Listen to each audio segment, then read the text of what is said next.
And what is up, SPN family and YouTube family? It's your boy, Wolf420, and we are back once again with another Supernatural review. So, here we are, folks. Final season, beginning of the end, Season 15, Episode number 2, entitled Raising Hell. So settle in, let's begin, and roll the damn credits.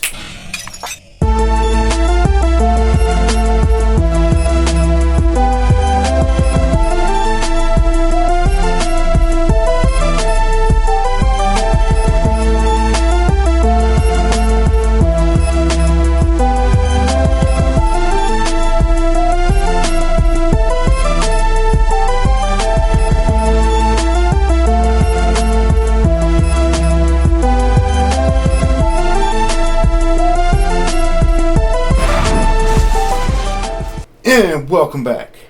We begin with a recap of some of the roads so far, and I have something I want to touch on right quick. No, not that. Get your mind out of the gutter. Last week, there was a moment when Castiel tries to heal Sam's equalizer wound, and he has a vision of what I think I saw was black-eyed Sam and Dean begging him not to do something, and this poses to be interesting. I wonder what is going to happen there. Sam's demonic powers return, maybe? I don't know. Building some intrigue already. So the episode starts off with a woman searching through the quarantine town with the ghost barrier and running into a man, and she starts talking about what's going on and what she's doing there, and soon enough, the man just slices into her and kills her. Then we see it was a ghost possessing some poor bastard, and the ghost spells out disembowel like a spelling bee. That's great. Hey, SPN, you never fail to amaze. So, we cut to the new logo, and I gotta say, I'm digging it. Pretty dope logo. So then we open on a scene of Sam and Castiel in the gymnasium with the evacuees talking about the concerns of the evacuees not buying the leak and the missing persons. And Sam then gets the attention of the entire room, and he just lays down the law like a boss. Like a boss. Like a boss. What? Like a boss. Anyways, whatever.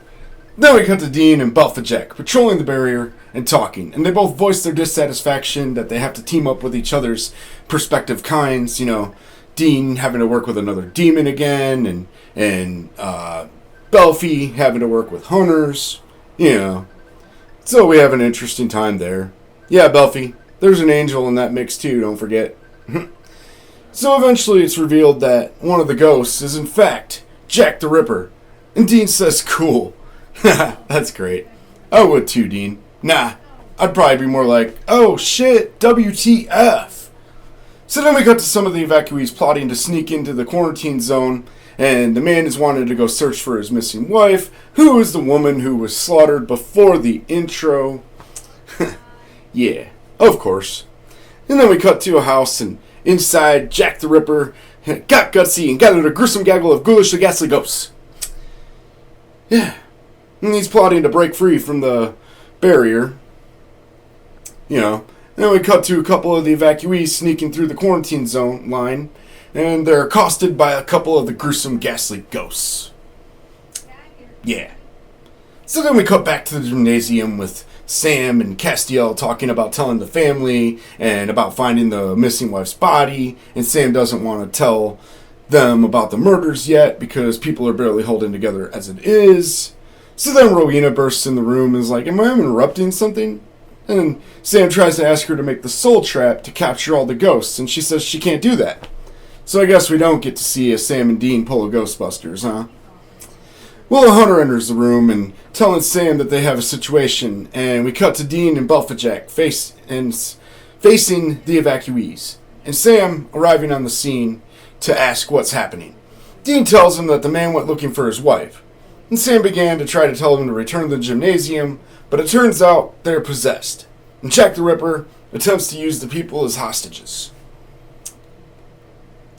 So, after a standoff, just as things were getting pretty bad, the possessed are then shot, and the ghosts fly out, and then he's turned to see none other than motherforking Arthur Ketch. Nice. With a brand new gun, crafted out of badassery. And I gotta say, since Season 13, Ketch has proven a valuable asset a few times now. Pretty cool. It's strange they went that way with this character, but whatever, you know. So we cut away from there, and we cut back to the gymnasium with Ketch and Sam and Dean and Rowena and Belfajack. And Sam and Dean are asking Ketch why he showed up, and he said he was in the area when he picked up a distress call, and so he moved on from there. And then they ask what the new gun is, and he explains it fires iron flakes and expels ghosts without killing the victim. Okay, I buy it. That's awesome. Rowena is trying to create the device to suck up all the ghosts, and we may get to see a Sam and Dean Ghostbusters moment after all, and Ketch and Rowena make goo-goo eyes at each other.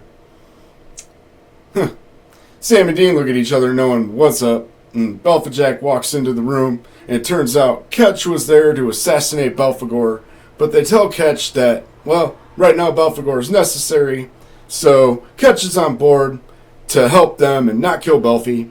And then we cut to Chuck and Amara having a run-in and a chat. And then we cut back to the gymnasium, and evacuees are still being difficult, and Rowena has a starting point on the spell work for a Ghostbusters crystal. We have a moment of conversation / argument with Cass trying to apologize, and Dean being pissed, and they talk about Chuck and everything, and all the confliction with, is this real or is this fake? And Cass tells Dean they are real. And then we cut to Dean and Ketch in the ghost zone, and they have an exchange about the enemy being God. And Ketch asks about Rowena.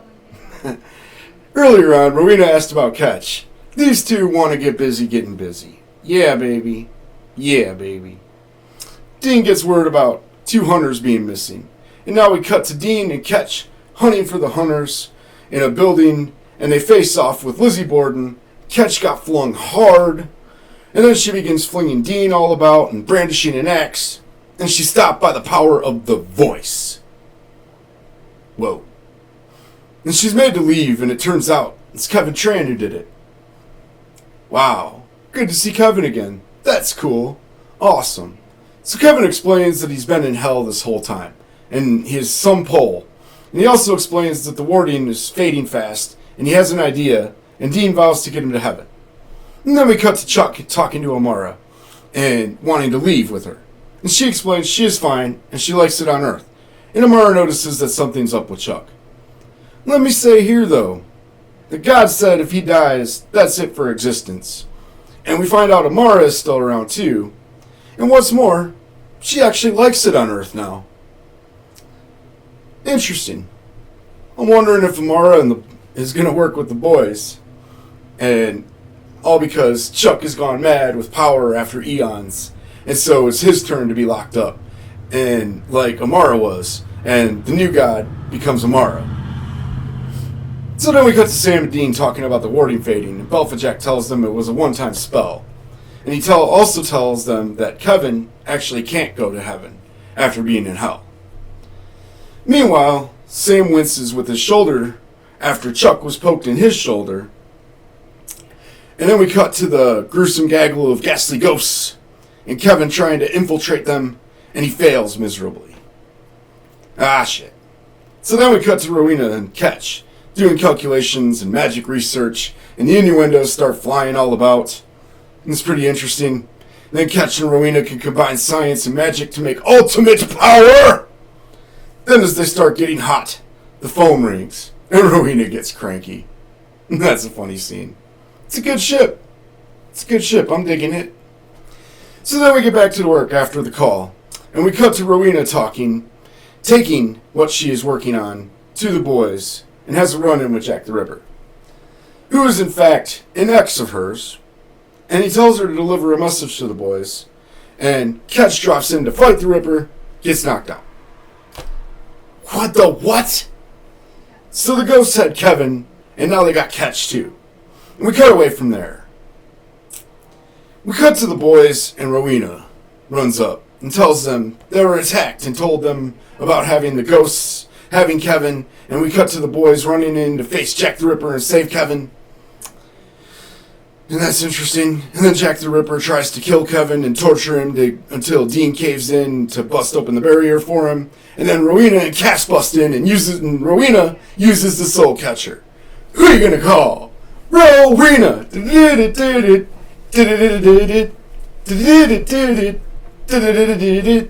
are you gonna call? Rowena! So Jack the Ripper and the other members of the Ghastly Gaggle of Ghosts flee, and Kevin warns that Jack the Ripper had another plan to amass all the ghosts at the weakest point of the barrier, and Dean says, "Where is that?" And then we cut to there, with the whole Ghastly Gaggle of Ghosts trying to break through the warding, and Dean and Cass, Sam and Belfie and Rowena are facing it down. The wounded Ketch emerges onto the scene and joins in the stand. Rowena starts sucking up all the ghosts, and Ketch knocks her out and takes the soul catcher, the crystal. And he turns out he is possessed by Jack the Ripper, and again, we are at a standoff. And Jack the Ripper has now a massive power-up item for ghosts, and Dean just shoots him with his real gun and expels him from Ketch, and Rowena just sucks them all up. So we cut back to wrap it all up. Ketch is alive but wounded, and Dean apologizes for shooting him with the iron bullets, and Ketch says, "Yeah, you killed me once, and you're itching to do it again." Joking with Dean. Dean tells him to take care, and him and Rowena eyeball each other one more time on his way into the ambulance. And then we have a heart-to-heart wrenching scene with Kevin and the boys talking. And, Belphegor had told Kevin that he couldn't go to heaven, and Kevin decides to roam the world as a ghost, because at least it's not hell. And they have a sad farewell with some hope. And then we cut back to Chuck and Amara, and they have a strong exchange as Amara leaves to do something and leaves Chuck to suffer. Finally, to wrap it all up, the souls are still soulgasming out of the pit and spewing out into the world, and the team stands watching, realizing they have to find a better way. And that's where we end. Son of a bitch! So, all in all, it was a solid episode, and lots of familiar faces popping up, and lots of crazy stuff going down, and some emotional scenes, and some funny scenes. So it was pretty good. I like how at the end a house soul flies at the camera, and it goes dark. That's very Halloween-y. That's awesome. So it's true now. Every day for the Winchesters really is Halloween. And by the way, coming soon. Happy Halloween. With hell opened up, and the world broken, and the season starting in October, it really is now. Every day is Halloween. That's pretty cool. Oh, one more thing about Jack the Ripper in this episode. His name is Francis! So anyways, let's get hyped for the next episode. And this will be Wolf 420. So go ahead, leave a like, and subscribe for more videos. And we'll see how this goes. And share it with your friends. Help me out. Pass it around. Give me some views. Yeah. And thanks for watching. Always keep fighting. Have an awesome day. Be excellent to each other. And as always, people, peace out.